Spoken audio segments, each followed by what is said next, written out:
ازاي خدت خطوة الحجاب الشرعي؟ بنات كتير سألتني السؤال ده، وانا بقالي فترة عايزة اعمل فيديو اطلع اتكلم معاكم فيه عن تجربتي الشخصية. قبل ما اخد الخطوة دي ب8 شهور حسيت احساس مرة واحدة كده اني ازاي بلبس اللبس ده وبنزل بيه الشارع والناس بتشوفني بيه؟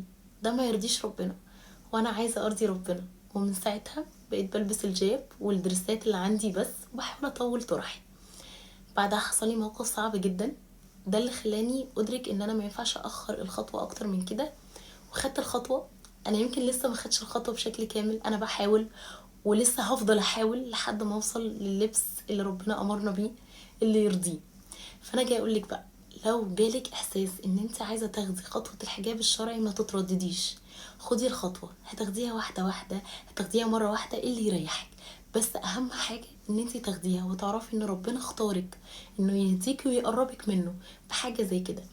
فاول حاجه تعمليها تدوري في دولابك، ان شاء الله تلاقي حتى لو حاجه واحده بس تساعدك في اللبس الشرعي لحد ما ربنا يقدرك وتشتري لبس كتير.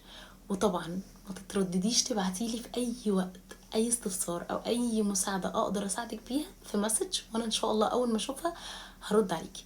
وربنا يا رب يثبتك ويثبتنا.